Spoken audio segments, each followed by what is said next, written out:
السلام عليكم ورحمة الله وبركاته. الحمد لله الذي فرض على عباده الصيام وجعله مطهرا لنفوسهم من الذنوب والآثام. أشهد أن لا إله إلا الله الملك الحق العلام، وأشهد أن محمدا عبده ورسوله أفضل من صلى وصام ووقف بالمشاعر وطاف بالبيت الحرام.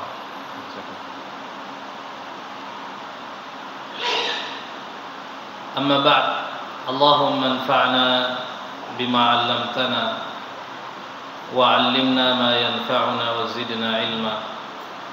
اللهم لا علم لنا إلا ما علمتنا إنك أنت العليم الحكيم. اللهم ارزقنا الإخلاص والسداد في القول والعمل. اللهم ارزقنا الإخلاص والسداد في القول والعمل. اللهم ارزقنا الإخلاص والسداد في القول والعمل. اللهم آمين. Kaum muslimin dan muslimah, hadirin dan hadirat sidang jamaah Isya yang mudah-mudahan kita senantiasa dimuliakan, dirahmati, diberkahi oleh Allah Jalla Jalaluh. Dalam sebuah athar yang dikisahkan dari sahabat Nabi sallallahu alaihi wasallam, Talha bin Ubaidillah, beliau mengatakan suatu waktu ada dua orang dari suatu kabilah datang menghadap Nabi sallallahu alaihi wasallam dan menyatakan keislamannya. Salah satu di antara keduanya asyaddu ijtihadan minal akhar, menunjukkan kesungguhannya di dalam berislam lebih daripada saudara yang satunya. Faghaza al-mujtahid minhuma fastashhad. Kata Talha bin Ubaidillah, maka yang bersungguh-sungguh dalam berislam tadi mengikuti peperangan, berjihad di jalan Allah Subhanahu wa taala, lalu terbunuh syahid di jalan Allah. Thumma makatha al-akhar ba'dahu sana thumma tuwfiya. Lalu yang satunya lagi yang tadinya bersamaan masuk Islam, yang tidak begitu bersungguh-sungguh di dalam Islam, masih hidup 1 tahun lagi kemudian meninggal. Qala Talha, lalu Talha kembali mengatakan, fara'aitu fil manami baina ana 'inda babil jannah. Kata Talha, lalu saya bermimpi, di mana di mimpi saya berdiri di salah satu pintu surga. Idza ana bihima fa kharaja kharijun minal jannah fa'adzana lilladzi tuwfiya al-akhir minhuma. Lalu ada panggilan dari dalam surga yang memanggil orang yang terakhir meninggal dunia dari dua orang tadi untuk masuk ke dalam surga lebih dahulu daripada saudaranya. Thumma kharaja fa'adzana lilladzi istashhad. Lalu orang tadi, penjaga surga tadi, keluar lagi dan memanggil yang tadi masih mati syahid dari saudaranya. Thumma raja'a ilayya faqala. Lalu penjaga surga mendatangi saya dan mengatakan, ini belum waktu. Ketika Talha bin Ubaidillah terbangun, beliau menceritakan kebingungannya terhadap mimpi yang barusan dia lihat di dalam mimpi. di mana orang yang mati syahid dan orang yang hidup 1 tahun lagi setelahnya, ternyata yang hidup lebih lama ini dipanggil masuk surga terlebih dahulu daripada yang mati syahid. Maka orang-orang juga menjadi bimbang terhadap mimpinya Talha bin Ubaidillah ini, sampai informasi ini didengarkan oleh Nabi sallallahu alaihi wasallam. Lalu Nabi sallallahu alaihi wasallam ketika diceritakan kisah ini, faqalu ya Rasulullah, hadza kana ashaddu ar-rajulaini ijtihadan thumma istashhad. Kata Nabi, kenapa bingung? Kata para sahabat termasuk Talha bin Ubaidillah, ya Rasulullah, yang terbunuh syahid ini ketika masuk Islam dia lebih bersungguh-sungguh dalam keislamannya ketimbang saudaranya. Tapi kenapa yang saudaranya itu yang terlebih dahulu dipanggil masuk ke dalam surga? Kata Nabi sallallahu alaihi wasallam, "Alaysa qad makatha hadza ba'dahu sana?" Kata Nabi, bukankah yang dipanggil terlebih dahulu masuk surga ini telah hidup 1 tahun lagi setelah saudaranya meninggal? Qalu bala. Para sahabat mengatakan, ya tentu ya Rasulullah. Saudaranya meninggal dunia syahid di jalan Allah dan dia masih hidup lagi 1 tahun. Qala, Nabi mengatakan, wa adraka Ramadan wa shama wa shalla wa kadza wa kadza. Lalu yang tadi hidup 1 tahun lagi, bukankah dia dapati bulan Ramadan lagi? Bukankah dia berpuasa lagi di bulan suci Ramadan itu 1 tahun yang diberikannya? Bukankah dia mendirikan sholat lagi lebih banyak daripada saudaranya yang telah meninggal dunia 1 tahun sebelumnya? Qalu bala. Para sahabat mengatakan, ya Rasulullah. Lalu Nabi sallallahu alaihi wasallam mengatakan, fama bainahuma ab'adu mimma bainas sama'i wal ardh. Itulah penyebabnya sehingga 2 saudara ini perbedaan kemuliaannya seperti jauhnya langit dan bumi. Ikhwatal iman rahimani wa rahimakum. Hadis ini tentunya menjadi kegembiraan orang-orang yang beriman. Setiap kali mereka datang dan memasuki bulan mulia Ramadan. Hadis ini sesungguhnya sebagai motivasi ijtihad yang lebih keras lagi terhadap orang-orang yang diberikan nikmat Ramadan, bahwa mereka wajib bergembira terhadap bulan mulia Ramadan ini, sebagaimana gambaran tentang 2 orang saudara, yang satunya mati syahid, yang satunya masih hidup 1 tahun lagi setelahnya, tapi yang hidup 1 tahun setelahnya ini ternyata lebih mulia di hadapan Allah. Bukan karena dia tidak mati syahid, tapi karena dia dapat lagi bulan mulia Ramadan, berpuasa lagi di bulan mulia Ramadan, menegakkan ketaatan dan ibadah lagi di bulan mulia Ramadan yang belum bisa dilakukan atau tidak bisa lagi dilakukan oleh saudaranya yang meninggal dunia terlebih dahulu. Maka itu kita wajib berbahagia dengan Ramadan. Kita wajib bergembira dengan Ramadan ini. Ini tanda bahwa Allah memberikan peluang kita untuk bisa lebih meningkat. Ketika Allah memberikan kesempatan kita berRamadan, ini adalah tanda bahwa Allah memberikan kesempatan kita untuk lebih mulia lagi daripada yang lainnya yang tidak mendapati bulan mulia Ramadan pada tahun. Ikhwatal iman rahimani wa rahimakumullah. Akan tetapi pertanyaan yang lebih fundamental sesungguhnya bukanlah tentang seberapa bisa Ramadan ini memuliakan kita. Karena kita sudah pahami, kita sudah yakini bahwa Ramadan ini mulia dan bisa memuliakan seseorang. Tapi yang mesti kita tanyakan, di sepanjang tahun dari usia kita yang sudah berkali-kali mendapatkan bulan mulia Ramadan, yang fundamental yang harus kita tanyakan adalah, kita mau apa dengan Ramadan ini? Bagaimana kita menghadapi Ramadan ini? Apa yang kita mau kejar? Apa yang kita targetkan dengan Ramadan ini pada tahun ini? Di saat kita menyadari bahwa tidak semua diberikan kesempatan yang sama.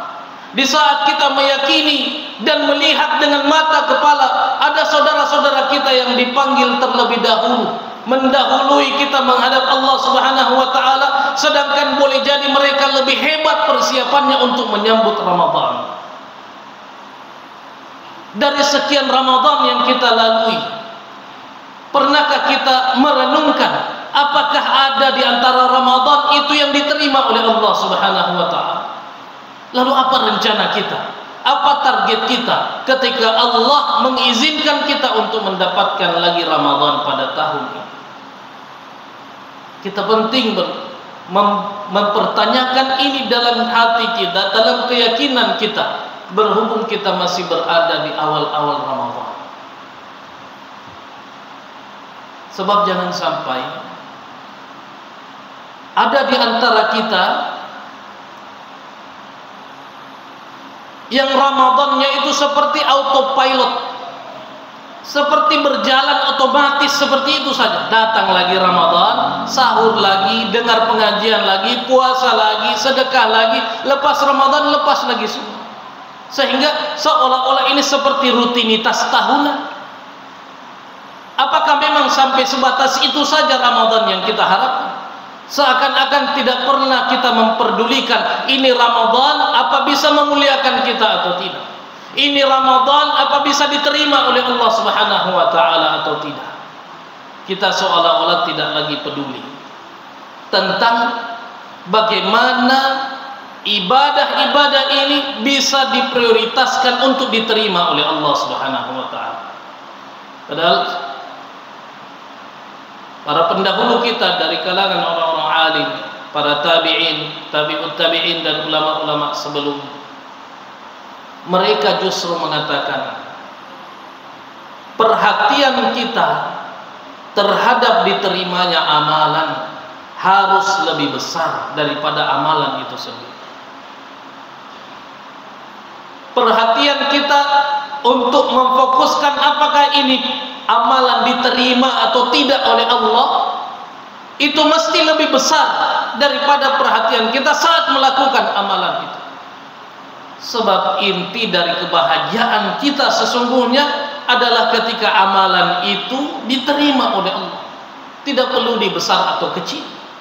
Maka itu ada seorang tabi'in mengatakan, seandainya ada satu sujud saya, satu saja sujud saya yang saya yakin diterima oleh Allah, itu lebih saya suka daripada semua yang ada di dunia ini beserta isinya.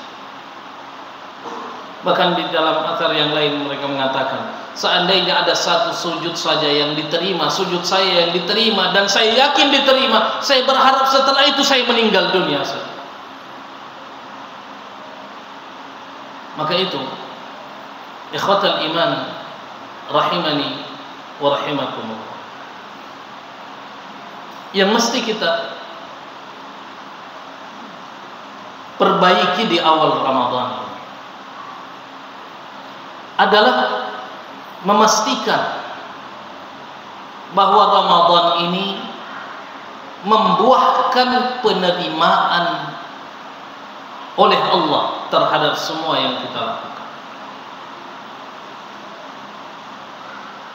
Sebab orang yang diterima amalannya itu tandanya orang itu bertakwa.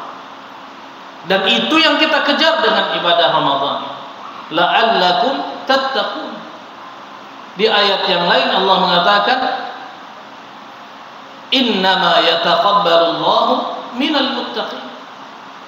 Sehingga target kita sesungguhnya adalah bagaimana ibadah Ramadan kita tahun ini sudah harus diterima oleh Allah Subhanahu wa taala. Pertanyaannya, sudahkah kita melakukan amalan ini murni betul-betul karena Allah? Sudahkah kita mensucikan niatan kita Ramadan pada tahun ini bahwa ini semuanya untuk Allah dan tidak untuk yang lainnya? Sebab kadang-kala kita hanya fokus pada masalah fikih. Kalau masalah fikih itu wajib niat di dalam hati bahwa saya mau puasa Ramadan, saya mau qiyamul lail di Ramadan, saya mau bersedekah di Ramadan, saya mau beramal saleh di Ramadan. Itu masalah fikih.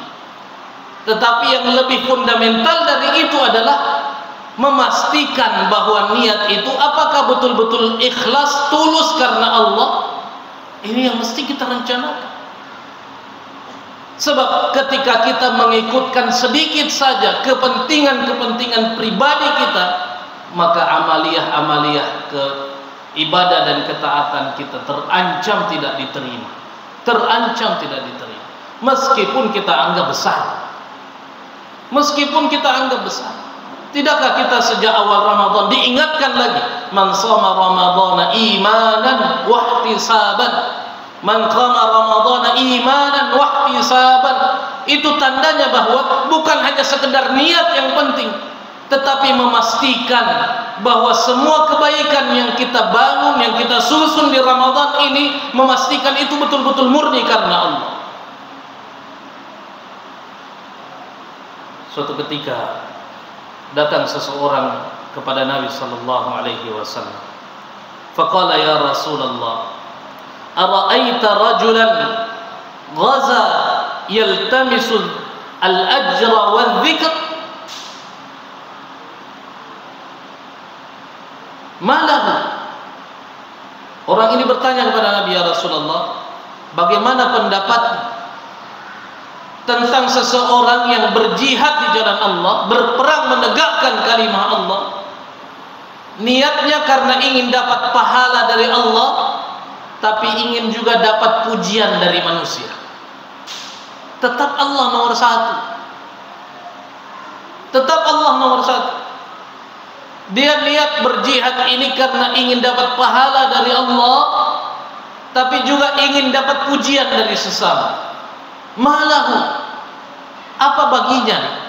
Dia dapat apa ya Rasulullah? Faqala Rasulullah sallallahu alaihi wasallam, la syai'ala. Kata Nabi, dia tidak dapat apa-apa. Dia tidak dapat apa-apa. Diulangi lagi oleh sahabat ini sampai 3 kali diulangi, ya Rasulullah, ini jihad nih.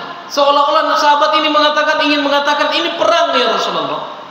Jihad yang kita pahami bahwa jihad ini zirwatu sanamil Islam. Kalau ini bangunan, maka puncak tertingginya itu adalah jihad. Puncak tertingginya adalah jihad. Maka sahabat ini ingin mengulangi lagi, ya Rasulullah, orang ini berjihad, berperang, ingin dapat pahala, ingin juga dapat pujian. Rasulullah sebanyak 3 kali juga mengulangi, la syai'alahu, tidak dapat apa-apa. Lalu Nabi sallallahu alaihi wasallam melanjutkan sabdanya, innallaha la yaqbalu minal amal illa ma kana khalisan wa butughiya bihi wajhullah. Kata Nabi, ingat, sesungguhnya amalan itu tidak akan diterima oleh Allah kecuali amalan yang dilakukan murni karena ingin mendapatkan ridha Allah semata dan mengharapkan pahala dari Allah. Ikhwatal iman rahimani wa rahimakumullah. Kita mesti tersadar dengan hadis ini bahwa betapa banyak Ramadan yang kita lalui, sedangkan kita sendiri belum bisa memastikan itu kita lakukan betul-betul murni karena Allah atau kita punya kepentingan yang lain. Sebab masalah keikhlasan ini tidak bisa diukur dari kasat mata, dan orang lain tidak bisa menilai ini si ini ikhlas, si ini tidak ikhlas. Ini murni adalah amaliyah hati kita yang kita ketahui sendiri dan hanya diketahui oleh Allah tabaraka wa ta'ala. Maka mesti kita renungkan hadis ini, bahwa sekian puluh kali, sekian belas kali kita beramadhan, apakah kita sudah meyakinkan diri bahwa Ramadan kita yang lalu ini betul-betul tidak punya kepentingan selain Allah?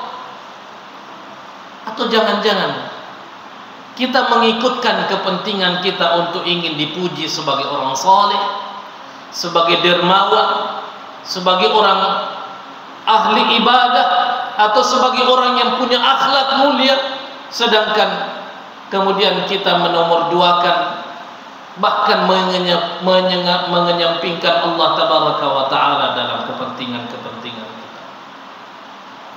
Kita semua hafal atau minimal pernah mendengarkan dalam pengajian apa yang digambarkan oleh Nabi sallallahu alaihi wasallam tentang 3 model orang yang paling pertama dihisab oleh Allah. Paling pertama dihisab oleh Allah. Datang orang yang pertama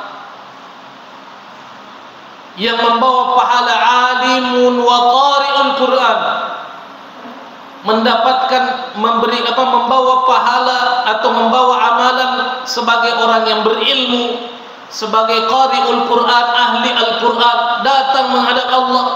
Lalu Allah tanya, apa yang kamu miliki, apa yang kamu amalkan? Lalu dia menjelaskan amalan andalan dia itu. Saya ini berilmu, ilmu saya dapatkan dan saya berikan untuk mendapatkan ridhamu ya Allah. Tapi apa kata Allah? Kadzabta, kamu berdusta. Kamu berilmu karena ingin dikatakan sebagai orang alim, sebagai ulama. Kamu menjadi ahli Al-Quran karena ingin disanjung oleh orang. Maka Allah perintahkan orang ini untuk diseret masuk ke dalam neraka. Datang lagi yang kedua, membawa pahala jihad, syahid di jalan Allah. Lalu ditanya oleh Allah, apa yang kamu bawa? Saya syahid ya Allah, saya mati syahid di jalan menegakkan kalimah Allah. Kata Allah, kadzabta, kamu dusta. Kamu terbunuh supaya orang mengatakan bahwa kamu itu adalah pahlawan. Tidak ada nilai. Siapa yang menyangkal orang mati syahid itu adalah kemuliaan? Bahkan Nabi sendiri mengatakan, orang yang terbunuh syahid di jalan Allah diampuni dosanya semuanya. Fi awwali qatri dami, pada tetesan darah pertamanya sudah diampuni semua dosanya. Kemuliaannya dahsyat sekali. Bukan hanya dia yang mulia, tapi dia bisa membawa 70 orang keluarganya untuk masuk dalam kemuliaan dia. Begitu berharganya orang yang mati syahid. Tapi orang ini, kata Allah, kadzabta, mengatakan kamu dusta. Kamu hanya ingin dikatakan hebat, kamu hanya ingin dikatakan sebagai pahlawan, lalu dia diseret masuk ke dalam neraka. Datang lagi yang ketiga dengan amaliyah maliyahnya, dengan hartanya dia bersedekah, berinfak, dia menjelaskan tentang apa yang dia sudah lakukan itu. Lalu Allah katakan, kadzabta, kamu dusta. Kamu bersedekah supaya orang mengatakan kamu itu dermawan. Lalu diseretlah masuk ke dalam. Bahkan dalam riwayat yang lain dikatakan bahwa 3 orang ini adalah korek apinya ahli neraka. Kalau korek api berarti dia yang paling pertama dinyalakan sebelum neraka. Na'udzubillahi tsumma na'udzubillah. Ini menandakan dan mengajarkan kepada kita untuk memperkuat semangat dan perjuangan kita untuk menjadikan amaliyah Ramadan kita ini adalah amaliyah Ramadan yang ditargetkan diterima oleh Allah karena keikhlasan. Sebab keikhlasan tidak diukur dari besar kecilnya amal. Keikhlasan tidak diukur dari seberapa bermanfaatnya amalan itu. Tapi keikhlasan itu diukur dari seberapa sucinya hati kita untuk mendapatkan ridha Allah di saat kita ingin melakukan amalan itu. Makanya Ibnul Mubarak mengatakan, rubba amalin saghirin tu'azzimuhu niyah. Ada amalan kecil tapi menjadi besar di mata Allah karena niatnya.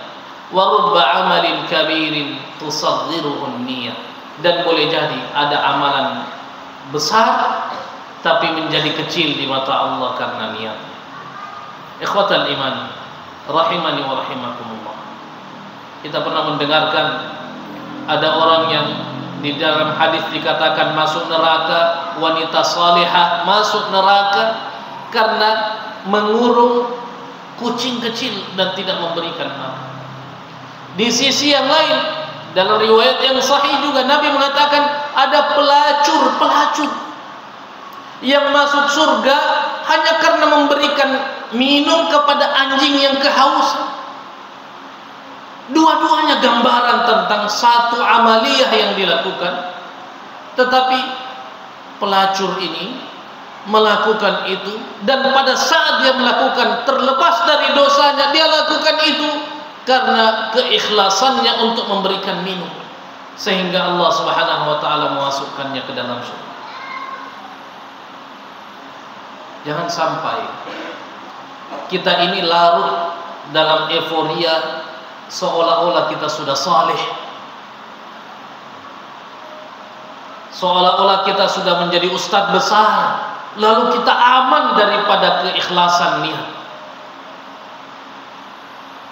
Abu Hurairah radhiyallahu anhu ketika menjelaskan hadis tentang 3 orang yang masuk neraka pertama kali, setiap kali Abu Hurairah ingin menyampaikan, beliau pingsan. Kedua kalinya ingin menyampaikan hadis ini, beliau pingsan. Ketiga kalinya beliau pingsan. Sampai ketika dia siuman untuk ketiga kalinya, baru dia bisa menyampaikan hadis ini. Berat. Tidak ada yang bisa menjamin bahwa ada orang yang kelihatannya saleh tapi diterima semua amalannya atau tidak. Tidak ada jaminan. Kita yang bisa memastikan itu dengan memurnikan niat kita karena Allah.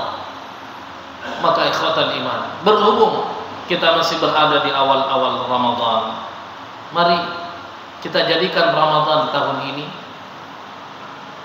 niatan kita murnikan tulus hanya untuk mendapatkan ridha Allah. Jangan ikutkan kepentingan yang lain. Jangan ikutkan keinginan duniawi kita. Jangan sampai kita sudah lelah menahan lapar dan dahaga di siang hari sebulan penuh, bahkan sudah berpuluh-puluh tahun kita lakukan, tapi karena kita tidak menjadikan amaliyah ini murni tulus karena Allah, lalu kemudian amalan-amalan itu tidak berguna sama sekali di hadapan Allah. Mari jadikan qiyamul lail kita, siam Ramadan kita, tilawah Al-Quran kita, bahkan kehadiran kita dalam pengajian, ikhlaskan karena Allah. Kita tidak mau kaki ini kesemutan sia-sia. Sudah capek-capek kesemutan, sakit karena asam urat, tidak dapat pahala karena datang ke pengajian hanya untuk dipuji orang. Dan lebih parah lagi, kalau ada orang yang meninggalkan pengajian karena khawatir tidak ikhlas, itu dosa juga. Maka jadikan ini adalah momentum bahwa kehidupan kita sampai pada Ramadan di malam kelima ini harus jadi momentum untuk kita lakukan perubahan dan tajdidun niyah, perubahan dan perombakan niat besar-besaran, bahwa ini harus membuahkan penerimaan amalan dari Allah Tabaraka wa Ta'ala. Kita tidak mau membuang-buang ini sia-sia. Seorang ulama mengatakan, kalau seandainya orang yang terbaring di liang lahat saat ini ditanya apa nikmat yang paling dia mau lagi lakukan, maka pasti mereka akan meminta untuk bisa hidup 1 detik saja di Ramadan. Kita ini sudah diberikan sampai pada malam kelima. Ini kemuliaan, ini kebahagiaan, ini kegembiraan yang harus dimiliki oleh orang yang beriman. Maka mari maksimalkan dengan mengoptimalkan ketulusan niat kita hanya karena Allah Jalla Jalaluhu. Mudah-mudahan bermanfaat untuk diri kami dan para jemaah sekalian.